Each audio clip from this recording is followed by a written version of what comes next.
Chapter 5, Bad Boys. A couple of days later.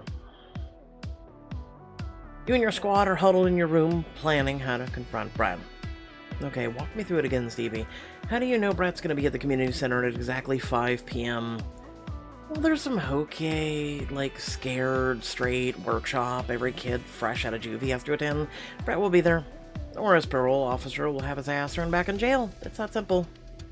Should I even ask how you know this stuff? I've never been arrested, but if that's what you're implying, the cops are too clueless to catch me. Right. Well, you're right about the cops. My dog could pursue suspects better than Officer Tate. See? I've trained him well. Puck is splayed out on your bed, basking in the attention Stevie and Tyler are showering with. I'm the luckiest girl in Beechwood. While you two are out interrogating Brad, I get to dog sit this floof. You sure you don't want to tag along? Seems like it'd be helpful to have you with us. If I never see Brett Morris again, I'll die a happy woman, and I guarantee the feeling's mutual. You really hate each other, huh? I said it before and I'll say it again, Brett's a dick. Best day of my life was when they put him away. Promise me you'll watch your backs around him. He may act like an idiot, but he knows how to make your life hell. Don't worry about Blake. No one's gonna hurt her without getting him through me first. I'm gonna hold you to that, Mr. Trackstar. It's cute that you think I need defending. Yeah, we know. You're Valentine Blake Stone, fearless detective. But that doesn't mean you should go into dangerous situations without backup. I know that. I'm just saying, we're a team. If you're protecting me, then I'm gonna protect you too. Sounds like we got a good old-fashioned protect-off on our hands. Three of you laugh, making Puck's tail wag furiously. But after a moment, the mood darkens. Seriously, good luck. Yeah, something tells me we're gonna need it. An hour later, you and Tyler are seated in the lobby of the community center, waiting for the workshop to end. This is it. Let's just pray Brett didn't bail. The nearby door opens and a dozen surly teenagers filing out. Guess a moody glare is a prerequisite for being a teenage delinquent. You scan the crowd for any sign of Brett. There he is, tall guy with a smug look on his face. Wow, he even looks like a jerk. I mean, check him out. He's walking around like he owns the place. That's because he probably does. His mommy and daddy are some of the richest people in Beechwood. And that's saying a lot. Right. That's what happens when a trust fund kids get bored and decides a life of crime sounds fun. You two want to take a picture? I'll even sign it and everything. Catch Bright shooting you a smirk that says, I know I'm better than you. You can't wait to show him he's wrong. What are the big hotshot athlete and wannabe detective doing around poking and around a place like this anyway? Actually, we're looking to talk to you. We want to know about Gabby. Bright shrugs nonchalantly. Sorry. You're gonna have to narrow that down. I've hooked up with more than one Gabby. Dude, are you serious? You know we're talking about Gabby Navarro. And why are you asking me about her? We have reason to believe Gabby's the one who turned you in. Do you think I killed her? Is that it? I wouldn't get my hands dirty over some high school. Watch it. If you're so confident, you won't mind answering some questions, like where you were the night of the homecoming. At the corner of screw you and buzz off. Don't have a good answer, do you? I don't know you a goddamn thing. So go play cops and robbers with someone who gives a crap. We're not done here. And what are you gonna do to keep me here? Hit me? If you don't shut your mouth, maybe I will. Tyler, don't do it. He's just trying to get a rise out of you. Listen to your friend. You wouldn't stand a chance. Wham. Before Brett can finish the sentence, Tyler nails him with a right hook. The hell? Tyler swings for Brett again, but this time he's ready. He jerks away before Tyler can land another blow, then swerves around and nails Tyler with an uppercut. Easy, guys. Tyler uses the momentum from the punch to whirl around and slam his fist into Brett's gut. How's that for standing a chance? Thwop. Before he can even recover, Tyler lands an open-handed blow on the side of Brett's face. He staggers back, disoriented. Meanwhile, a group of kids have gathered around to egg Tyler on. Fight, fight, fight, fight! Destroy him! Brett rushes at Tyler, barreling into him and sending them both to the ground. Before Tyler can react, Brett has him pinned. Tyler... What the hell is going on here? You look up to see Donovan as he pushes his way towards the center of the crowd. Are you idiots trying to go back to jail? Break it up now. Everyone in the crowd scatters in a flash. Brett shoves Tyler to the floor one last time, then leaps off of him and hurries off, disappearing into the throng. Get back here, you son of a... Leave it, Tyler. He's gone.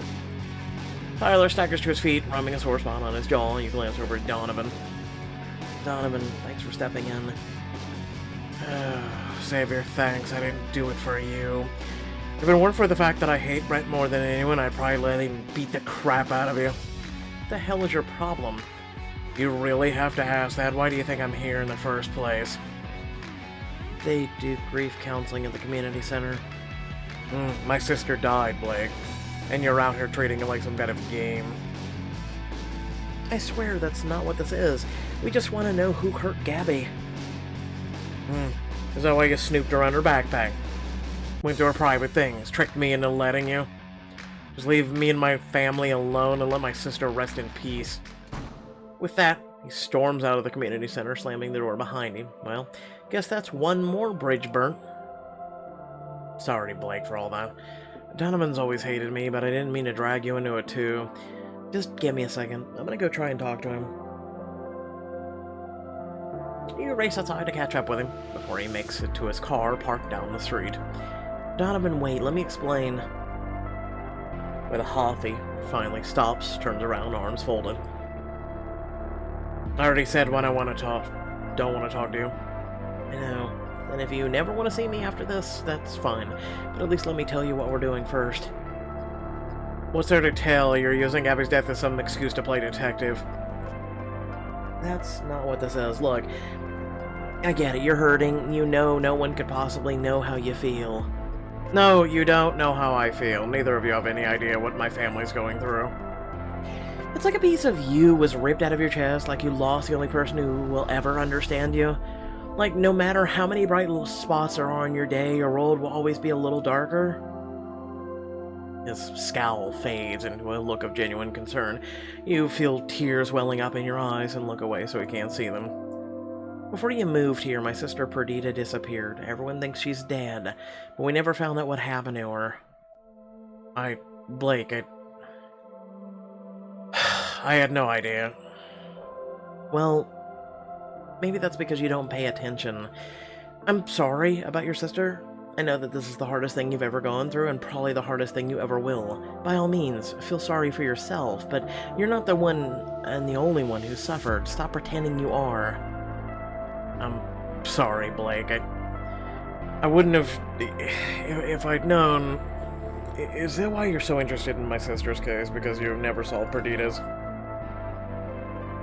I won't pretend that isn't part of it, but I really liked Gabby. She was a good person. Keep replaying the last conversations we had with each other, you know? She wanted me to go to homecoming so bad. If I had just stayed... There's no guarantee it would have made a difference. Torturing yourself over stuff like that won't bring her back. I take it you know from experience. I've been poring over memories of Perdita since she disappeared, hoping there was something that could help me find her. Trying to figure out if there was anything I missed, anything I could have said. The memories start flooding back into your head in a way they haven't in years, and for a second it all feels so real. Diamond choice, remembering her disappearance.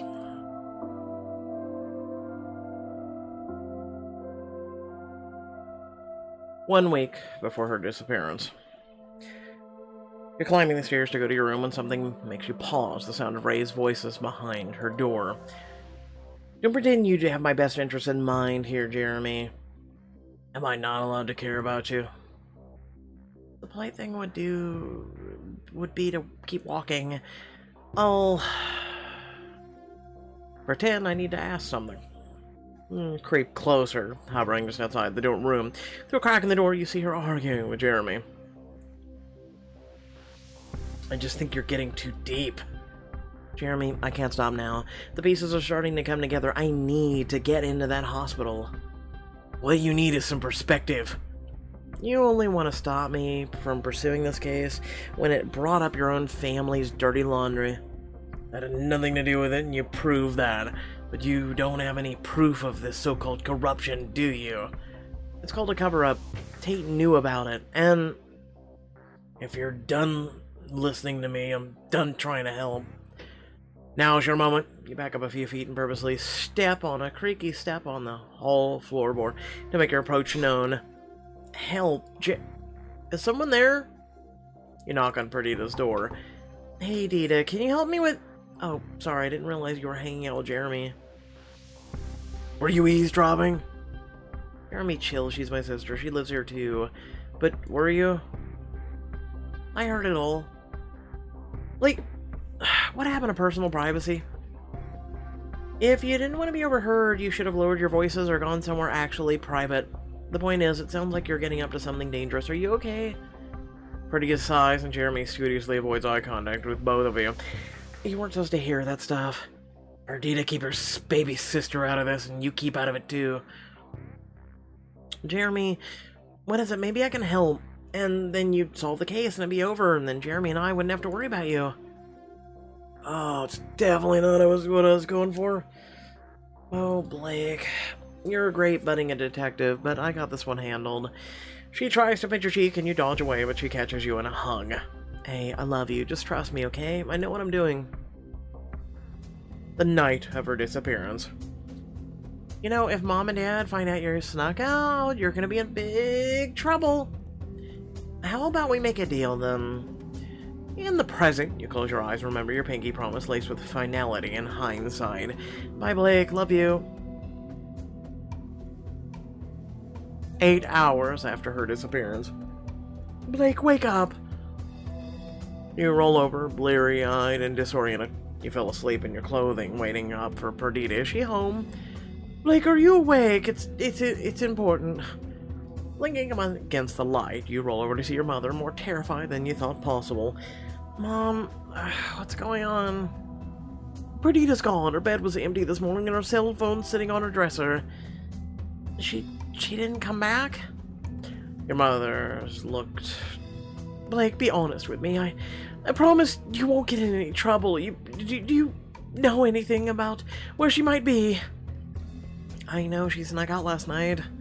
Thank you for being honest, but did she give you any hints where she was going? She said she was gonna go to a party, but didn't say where. She might have been lying, though. Still, that's better than nothing. Thank you. Have you asked any of her friends? What about Jeremy? We called just about everyone we can think of. Nobody has any idea. Then we have to go and look for her. Your mother puts her arm around you and gives you her best attempt at a reassuring smile. Don't freak out, honey. I'm sure there's an explanation for this. Your sister will come home any minute now. Right. We just gotta wait a little longer. Blake, are you okay? Yeah, sorry. Just caught up in some memories. You take a seat on the bench outside the community center, feeling the past weigh heavily on you. After a moment, Donovan seems to make a decision and sits down beside you. Perdita was a detective too, a much better one than me, and she wouldn't tell me a thing about the case she was working on before she disappeared. Guess we've got something else in common. Our sisters kept secrets from us. Yeah, so I get it. I had always felt so close to Perdita. I shared everything with her. Some days I feel like I didn't know her at all. I can relate. But that doesn't mean they didn't love us. I ended up just like her. Didn't love us. Everyone you know has secrets. That's become more and more clear to me. I always obsessed over the stuff she didn't say and the memories of her. But what she did say was how much she loved me. Honestly, I thought it was annoying sometimes when I was a kid. Same. I've never been a hard on my sleeve kind of guy. But Gabby made sure I knew how much she cared. You mull this over, feeling closer to her, and wondering what that means for you as the memories continue to wash over you. 1 week after her disappearance, I just wish I had better news, Mr. and Mrs. Stone. Please understand that we're trying as hard as we can. And you're sure the tip line is working correctly? Oh, we tested it again. The call went through just fine. Nobody's reached out.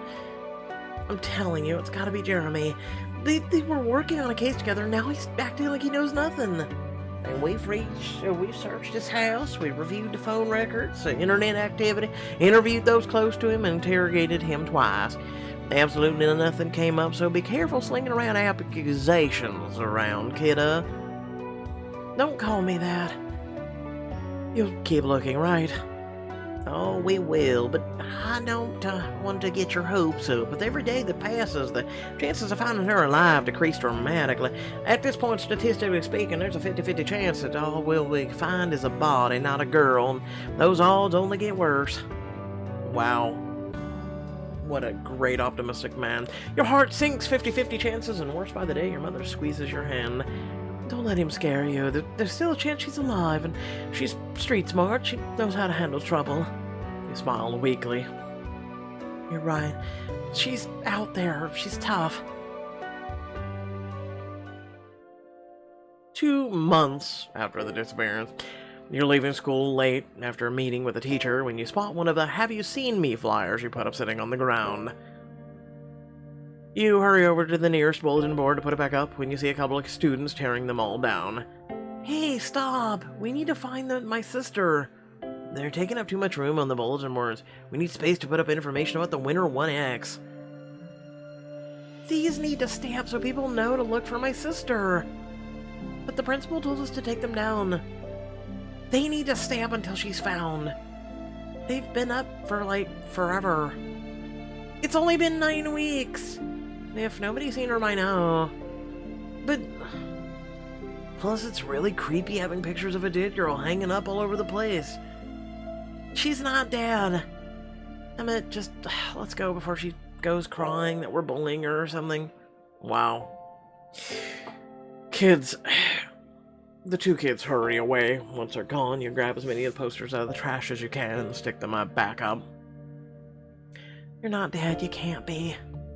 But what if I am? What?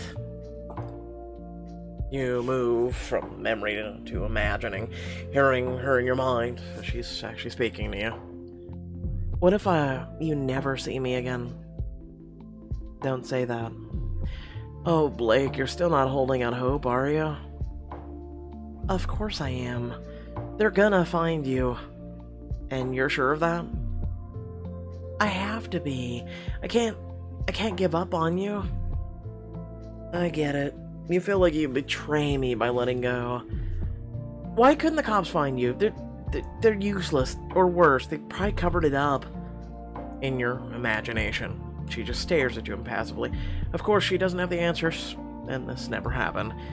Mom and Dad, they gave up. They had a funeral so they could just put to rest the obligation to do something.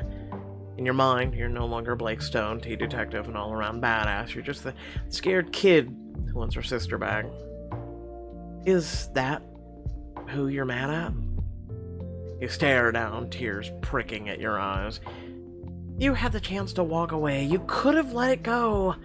You lash out, shoving, still impassive, immovable. It's not fair. Why did you have to go? Why won't you come back? You chose the case over me. And I can't even be angry at you. You're not here. You're... Her expression softs. She puts a hand on your shoulder as she tenderly opens up a wound. I'm what, Blake? Dead? Gone.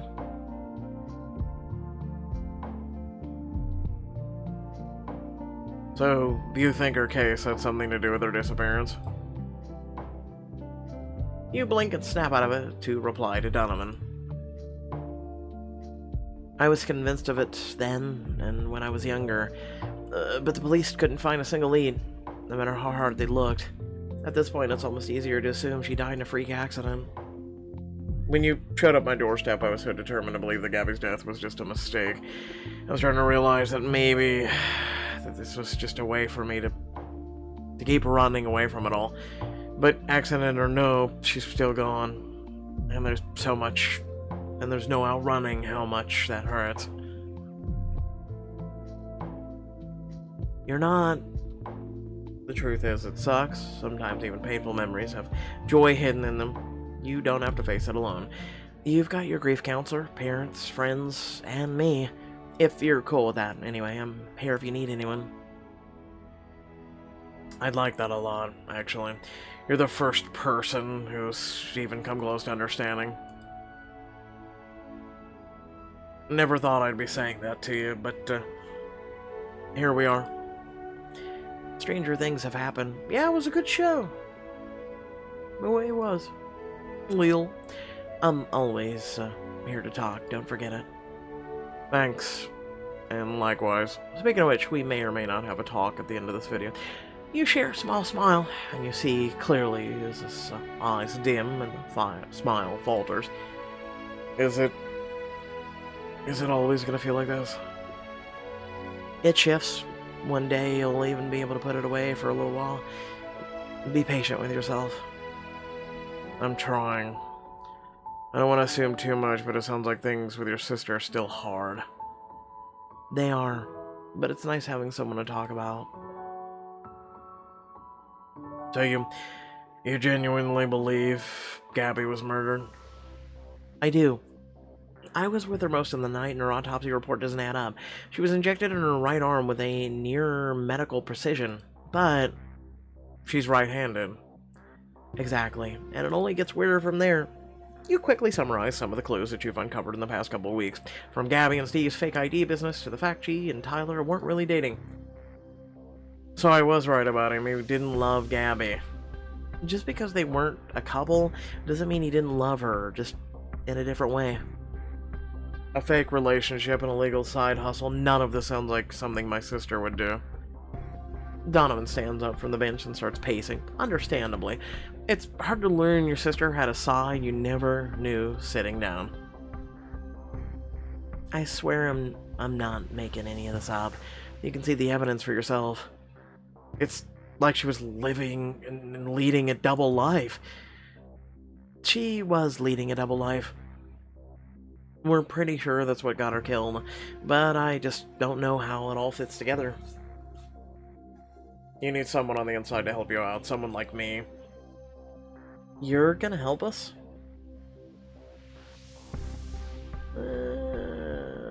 You'll have to make nice with Tyler first. Believe me, I'm not looking forward to it. But if it turns out Gabby really was murdered, dealing with Tyler is a small price to pay for justice. If you're joining the squad, I should probably give Tyler a heads up. Donovan looks through the glass door of the community center and grimaces. Could I take a rain check?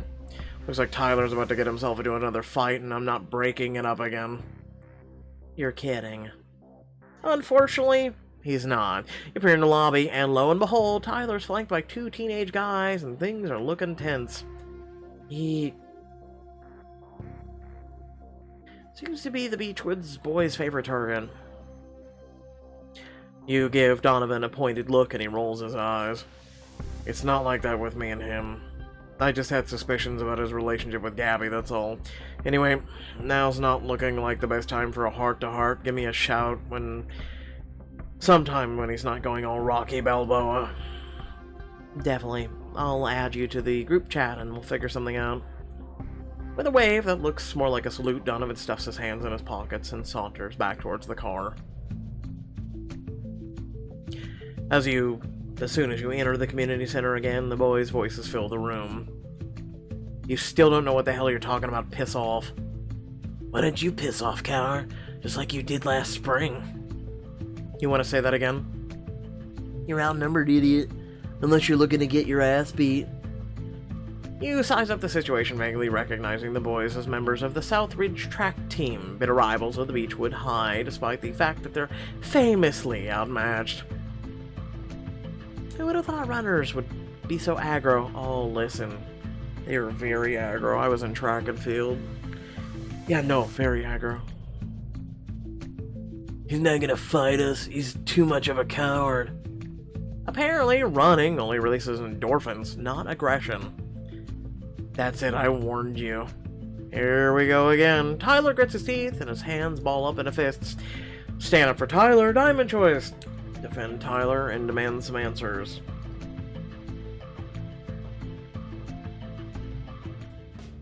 You march over to the three boys and force yourself between Tyler and the others. Okay, time out. What's the deal here? This kid is a freaking coward. You've made that opinion very clear. What I want to know is where the hell you get the idea from, why you even give a crap. Is your vocabulary starts and stops with the word coward? It's a good word. This is a good third one. Because, you know, he's very limited, but, you know, where the hell you get that idea from? I mean, the guy was about 1 second from kicking both of your asses before I stepped in. You're welcome, by the way. Oh, please, like he'd actually do it. Tyler's all bark and no bite. Not from what we've seen. I think the pack of juvie kids who saw him duking it with Brett Morris earlier today would beg to differ. You're damn right. So, why don't you two tell me what the problem is? This guy was supposed to face off against us at the state track meet last spring, only bailed at the last minute. The school called it off, not me. Well, we got on good authority that the one who got canceled was you. Like hell I was. Who even told you that? One of your own teammates, dumbass. As if. Sounds like you shouldn't believe everything you hear. I mean, seriously, whoever told you that was your rival. Why are you trusting a word he said?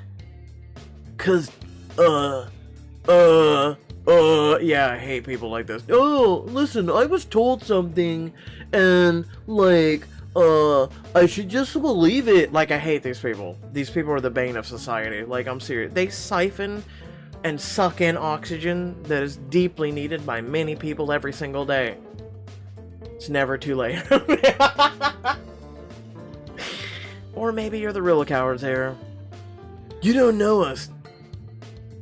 No, but I've known enough guys that lash out and talk big game, and they're usually compensating for something.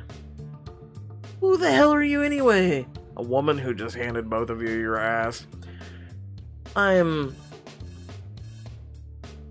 Valentine Blakestone. Don't you forget it. What? Dude, that's a weird-ass name. Your face is weird.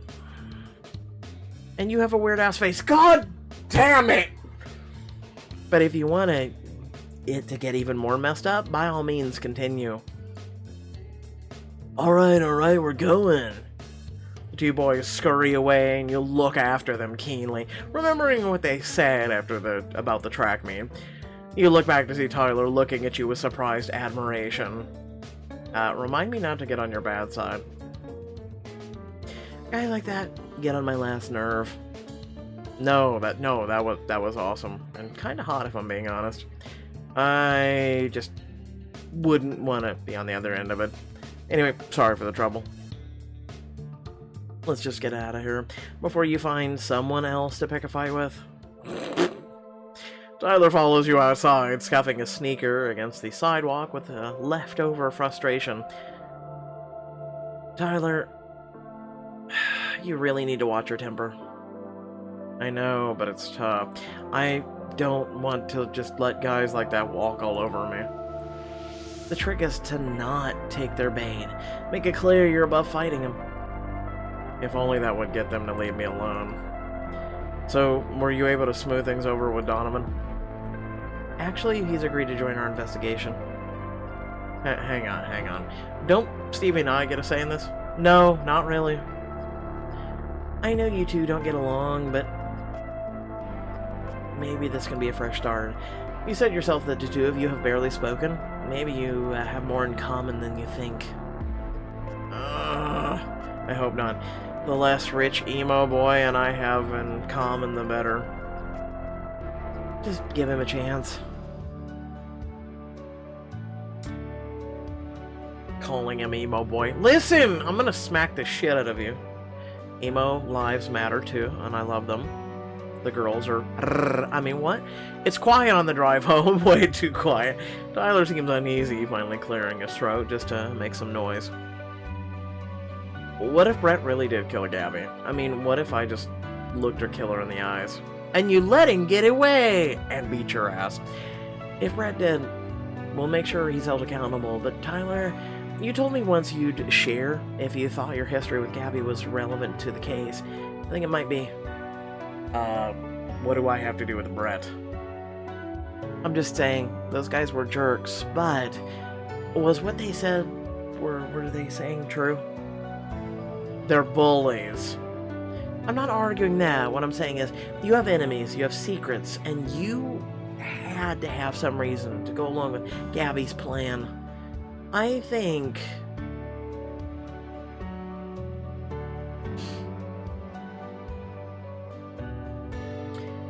you know more than you're saying about Brett. I wish I did. All I know is that he's a jerk and he has something tied up in Gabby's life. If I find out what he's responsible for her death... On second thought, maybe Brett didn't have anything to do with Gabby and Tyler's fake relationship. Wait, we were trying to connect the dots between those two? Okay, whatever. I don't have it figured out yet, but I don't want to go digging around to find what you're hiding, Tyler. Look, I'm not saying you're totally wrong to be suspicious of me, but what exactly is it that you think I did? You tell me. You get out your phone and scroll through the pictures of April Morse to show Tyler. Where the hell did you get those? More importantly, why did you keep them? One of the admins found them on a backup server. He gave them to me because he knew I was working with you. Apparently, they were supposed to be used for an expulsion hearing, but considering they were missing from the main server, it's not what it looks like, I swear. I don't know if you were even responsible for the photos, or what happened to the girl in them, but it looks like you were accused of hurting this girl and nearly expelled for it. That's pretty much what happened, yeah. But I don't see how Gabby or my pretending to date her has anything to do with that. The part's obvious. She knew and kept it under wraps. I mean, it was pretty clear in your text with her. For real, I showed you those in confidence to prove that I was innocent, and you're using them against me? I haven't told anyone else, but you did call her a blackmailer. I told... I only said that because I was angry. Of course you were angry. You were being blackmailed. But maybe that's not all it was. Maybe it was a question of loyalty. Maybe Gabby helped you out of hot water. That's a lot of maybes without a lot of proof. I know that getting you out of trouble put Gabby in hot water, too. When I talked to her at homecoming, she had a threatening note that said, "We know what you did," with a razor folded up in it. Creepy note, but what makes you think I have something to do with it? I found your pockets wearing a pool filter. Gabby had been using it to stop her hand from bleeding.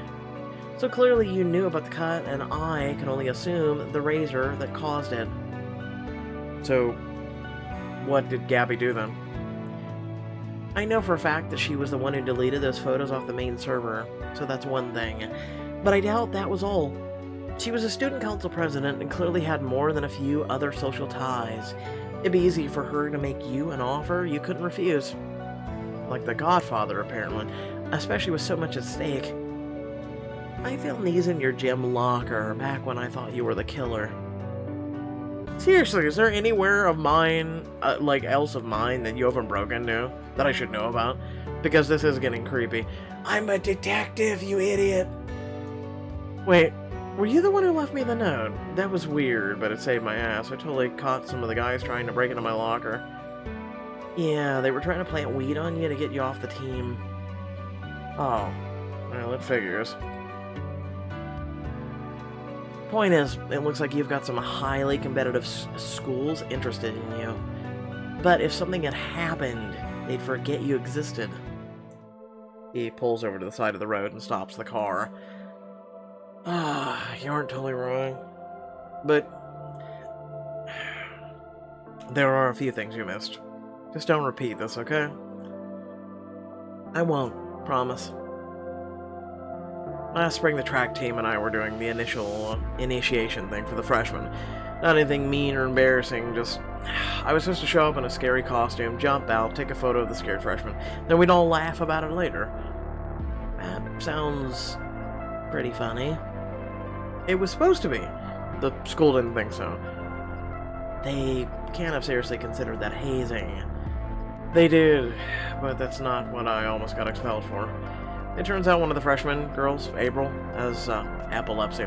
The camera flash and the clown costume ended up giving her a seizure. Oh my god.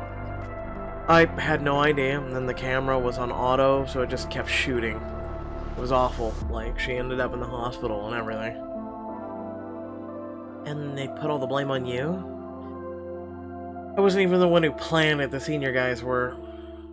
Do you think one of them knew about the girl's medical condition? I don't know. Wouldn't surprise me, but I can't say for sure. The whole team did get in trouble, though. That's why we couldn't go to the track meet. I'm sure that made you popular with the rest of the team. Yeah, right, but I was the one who got her sent to the hospital, so the school really had it out for me. They put me up for expulsion. The school board wanted to make an example of me. My entire future would have been at stake, even if I didn't get expelled. There's no way they would have let me play sports again. Which would be worse, since you're banking on an athletic scholarship for college. Exactly. You saw my grades. They're not exactly Ivy League material. Tyler... Did you ever try tutoring? Yeah, especially for that, like, D in English. Oh, Jesus Christ. Yeah, no, I'll never forget that. I did, but my mom can't afford to dump money into expensive tutors. I'm sorry, I shouldn't have asked.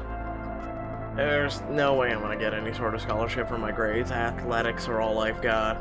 And my family's worked their asses off to get me this far. I can't let them down now. And when Gabby found out about all this, she promised to deal with it. I asked her how, she wouldn't tell me. But you still went along with it? I didn't have much of a choice. She destroyed the evidence the school had, and manipulated enough people with power and saying they couldn't prove it was me. It helped that the girl we hurt was Brett's sister. Unfortunately for April, her brother is the school's worst enemy. So they wouldn't take April seriously? Yikes. That's not even the whole story. The other guys on the track team caught wind of what happened and got pissed. They always hated me, because I was some nobody from the wrong side of town who was breaking all the records. Do you think they could have set you up to take the fall for the prank on purpose? I wouldn't put it past them, but I don't have any proof of that. When they realized Gabby'd helped me out, they started taking it out on her too, tried to threaten her. Do you think that they were the ones who slipped her the razor and the note? I mean, they were already rigging the ballots against me that night.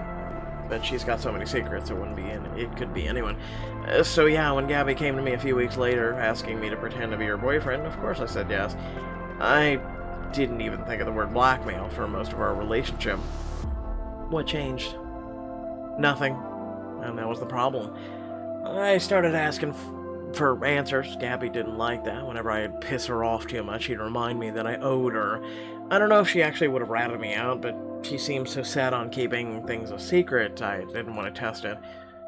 You weren't at fault here. It's nice of you to say, Blake, but it sure feels like I screwed up. I can imagine, but you shouldn't blame yourself. Blame the jackasses who manipulated you into doing the wrong thing. It wasn't even the wrong thing, really. I mean, we're basing this off of the fact that they may or may not have knew she had a medical condition in the first place. All he was supposed to do was hop out and say surprise in a costume and take a picture. That should never be life-threatening, you know what I'm saying? But apparently it ended up being a thing, so, yeah. That just doesn't change what happened. The whole situation, seeing April like that, it was the worst moment of my life. That is until what happened with Gabby. He exhales a long, shuddering sigh, seemingly unable to look at you. Do you hate me now? No, Tyler. You made a mistake. All you can do now is learn from the past and commit to being better in the future. I mean, I have. I will. Yeah, both. That's what I like to hear. You know, I feel a lot better after telling you. Keeping all that in was really eating at me. I'm sorry for forcing a confession out of you, but at least it made you feel better.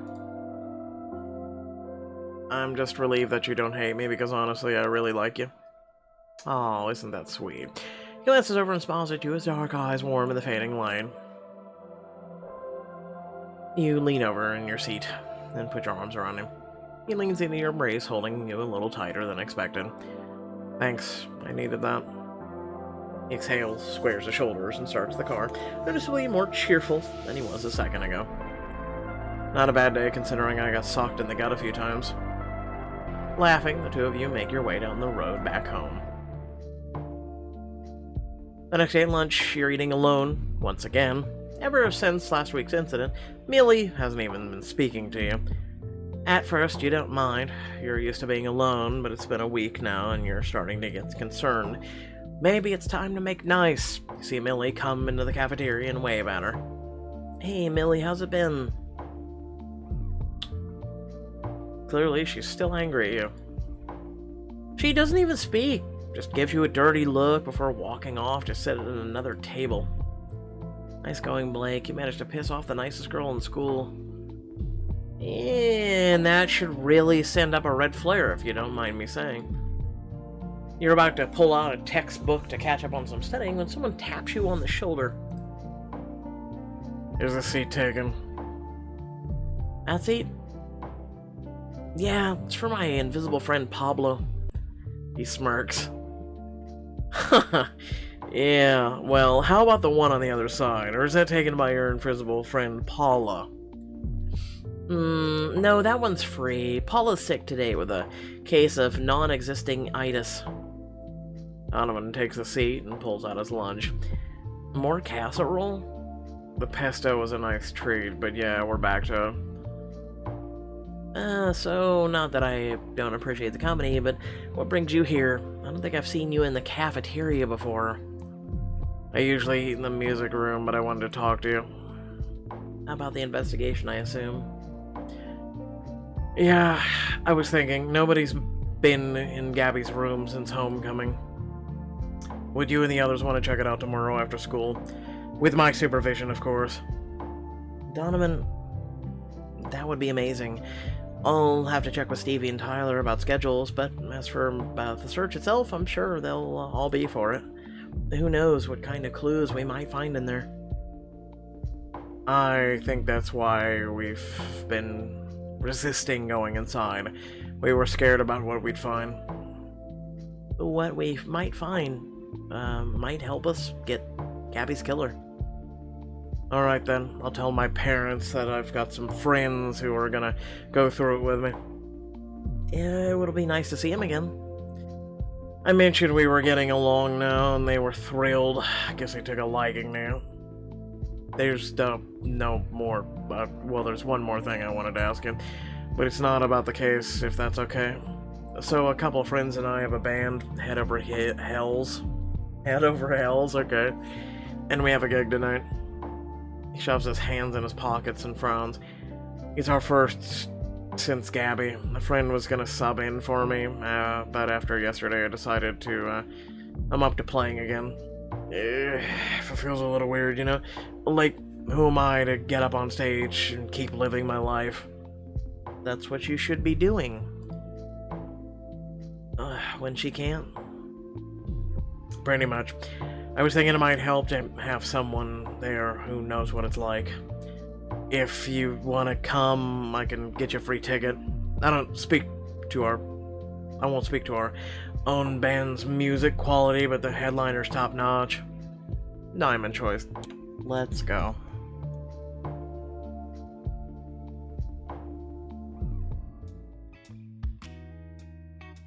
That evening you arrive at the Verve, a hub for local music scene known for its whiskey, sours, and surprisingly not catered to the 1%, aka 90% of Beechwood. That math didn't add up. 1%, 90. Okay, alright. The bouncer takes a look at your ticket and waves you backstage, where a girl in punk garb greets you. It must be Blake. Donovan said he had a friend coming. Friend, huh? Glad we made it past the awkward stage. I'm Kira, the drummer. Come on. You can hang with us backstage. Oh yeah, now you remember her, Kira Ortiz, a senior who went to Beechwood for a year before transferring to an arts high school.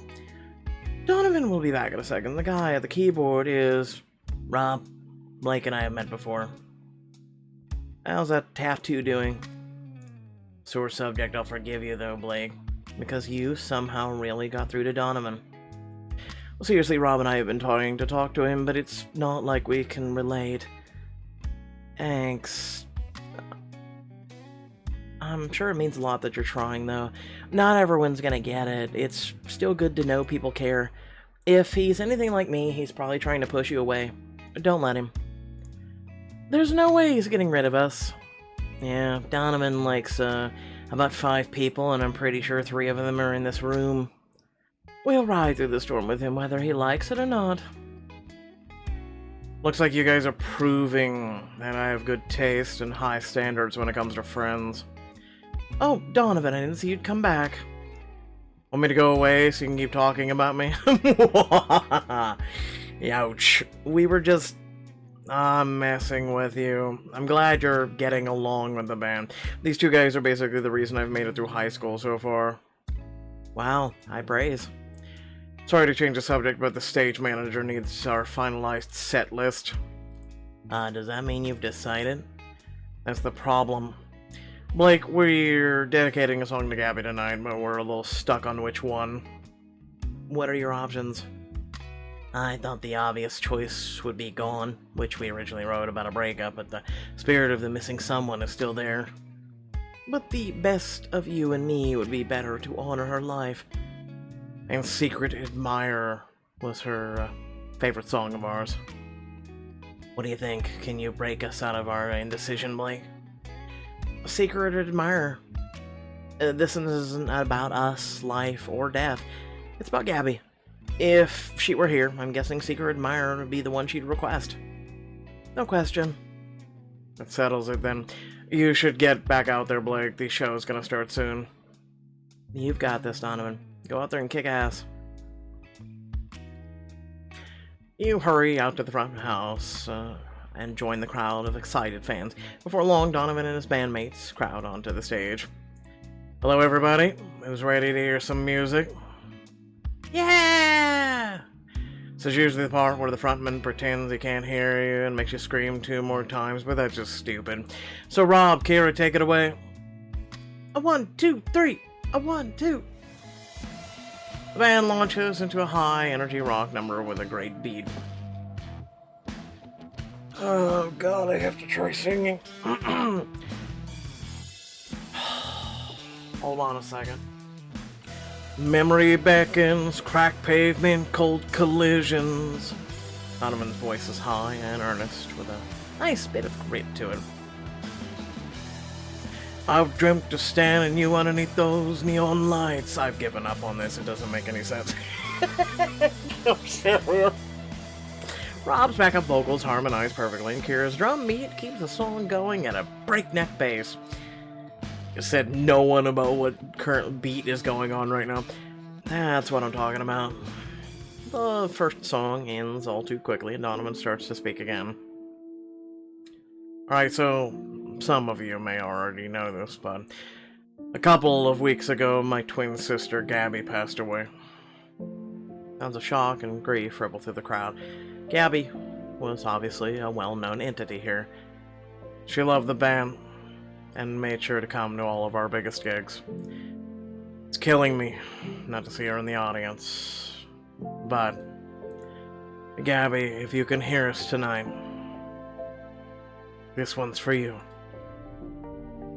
Starts to strum out the opening chords of a sweet, romantic ballad, and the other 2 join in.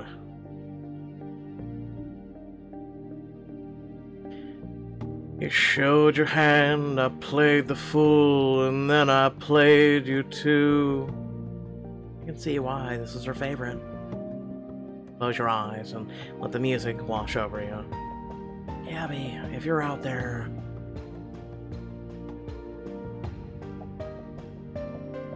know that we all miss you. I wish you could see this moment, see how many people's lives you've touched. Or maybe you can't see it. I hope so. You open your eyes and feel a tear trickle down your cheek. By the song, sorry, having a little tear being held back myself. Like I said, maybe we'll talk at the end of this one. By the time the song is done, there isn't a dry eye in the house, including yours. Donovan, however, is a whole other level of choked up. Rob has to take the mic. Thank you, everyone. Gabby, if you can hear us, we love you so much, and I hope we'll see you again. Donovan, you good to keep going? Donovan nods and takes the microphone back. Thanks, Rob. Thank you all. It's an honor to share her memory with you. Now, I know you're all really here to see Monster Boyfriend, but before we bring them out, I've got one last song for you. The band bursts into their best song yet, a soaring, high-powered anthem. She always keeps you waiting, but she's never running late. Donovan seems more in his element than ever, working the stage like a rock star. You've never seen him so comfortable in his own skin. I can see why they saved this song for last. You let yourself get lost in the music, dancing in sync with the crowd. After the set's done, Donovan and the rest of the band join the crowd to watch Monster Boyfriend perform. Blake! How'd you like the set, or do I want to know? It was great. You're quite the frontman. You must have dozens of girls after you.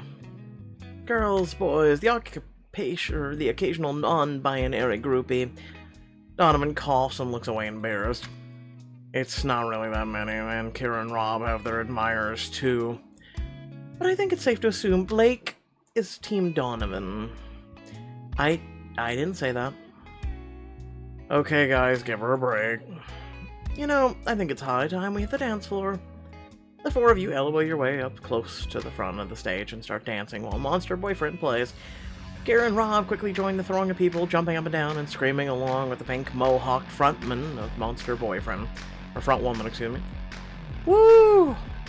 As the music roars around you, Donovan serendipitously takes your hand and leans close enough that you feel his breath tickle your ear. Thanks for coming. Don't thank me yet. If I'm here, I'm gonna make you dance. You take his other hand and smile up at him, and jump along to the music. Okay then.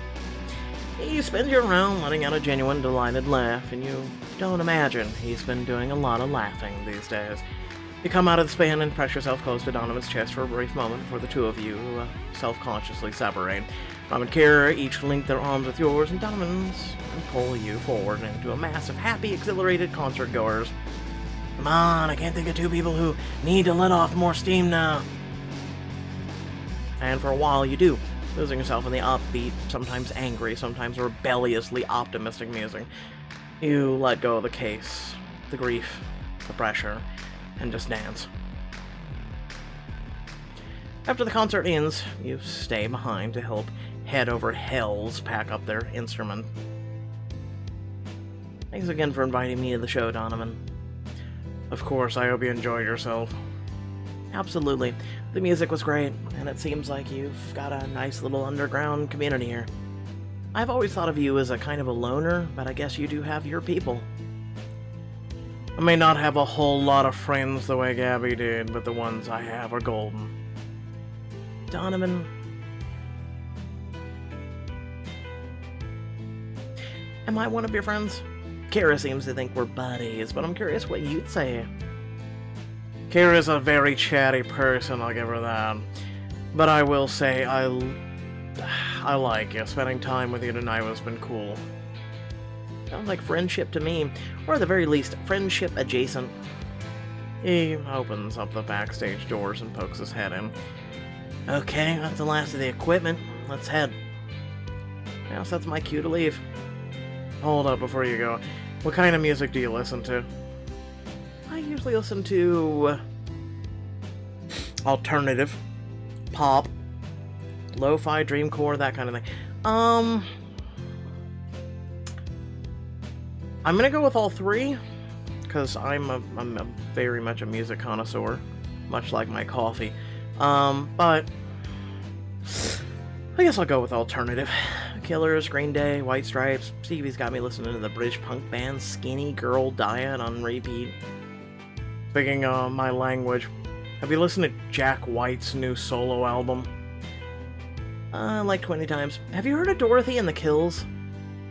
Oh yeah, you should check out Quantracetra and Lung if you like those two. Hell yeah, send me their stuff. No wonder you like the show tonight. Guess I made the right call inviting you. Yes, I made the right call coming along. Awesome. Then I guess I'll see you tomorrow, Blake. Can't wait. The next morning, just as you finish getting ready, you notice a text from Donovan. Is it the music I asked for? Hey, I made this for you. See more. You open the link. It's a playful list of grungy alt music, and as soon as you put it on, you feel like you can take on the world. Here's some of the bands I mentioned, plus a bunch more stuff I think you'd like. Not trying to assume you don't already know them. I'm not that music guy. Don't worry. I don't think that a lot of this actually is new to me. Can't wait to listen. Thanks, Donovan. This rocks. Anytime. See you at school. You can let me know how you're liking the tunes. You close your eyes, smile, singing into the music. Can't believe Donovan made this just for me. It's perfect. You plug in your earbuds and get ready for school. And for the first time in weeks, you're smiling as you do it. That afternoon, the four of you meet at Donovan's house and assemble in the hallway. Have you seriously not gone in there at all since Gabby died? Going through her stuff feels like an invasion of privacy.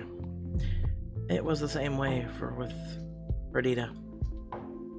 I get it, but what if she left food out? Could be bad by now. Are you thinking with your stomach or thinking with sanitary reasons? I guess we'll find out once we're in there. She left a cup of milk. Oh god! Donovan puts a hand on the doorknob and sucks in a deep breath. Whenever you're ready. You lock eyes with Donovan, giving him a subtle nod. Time to confront the unknown. He twists the doorknob until you hear a click and then slowly pushes it open. Alright, Gabby. Time to find out what else you were hiding.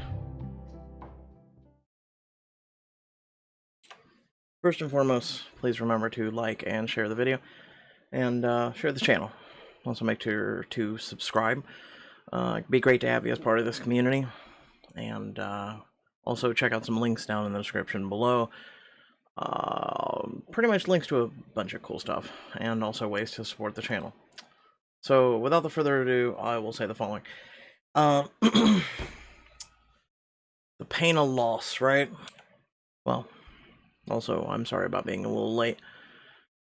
But the pain of loss is a very complicated one. Actually, just recently had a talk with one of the viewers of this channel and in this community about their pain of loss. And I'm more than happy to talk with you if you or someone you know is going through some issues. I have been through quite a bit, so you could say I'm kind of like an expert. I'm, however, not an expert on ways to get through it, but I can suggest to you, talk to you, and at least be an ear for you. So, really, each person is different, and then the people we lose in our lives are different as well, right? It's something that, you know, as I say, time mends all wounds. Nah, don't buy into that for a minute. The aches will lessen over time, but the memories will always remain, and that's a good thing, because we should always remember those people that we lose, because that means they're not truly gone. That person made an impact on you, and they have also changed you. So you will forever carry a piece of that person along with you for the rest of your life and your journey. So my best advice to you is, when you lose someone, Yeah, it's gonna hurt, but do not give up. Do not feel sad. You will momentarily, but um, do this. Live each day for both of you. Seriously.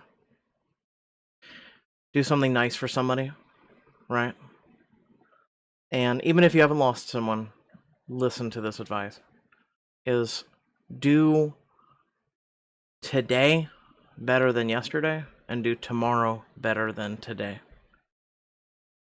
Live each day as if it's your last. So love fiercely and try and leave this world a better place. Yes, not a worse place, a better place than you came into it. And I know that may be tough. I know that may be difficult, especially with how messed up the world is. But we need more caring right now, more than ever. Then we need people just not give a crap, or people to actually give a crap, and be there for one another. You don't know your nicety, your hey, how are you doing? Just showing interest in someone, just recognizing they exist, may actually get that person through that day, and actually may irrevocably change their lives. Because here's the kicker: I may not be here today if it weren't for someone else in the past that showed me nicety. And I know that there are people that are still around to this day because I returned that favor to them. I talked to them. I treated them like a person. I was there for them. And some have even went off and had children of their own. And that's the awesome part. Knowing that you can leave an impact that big.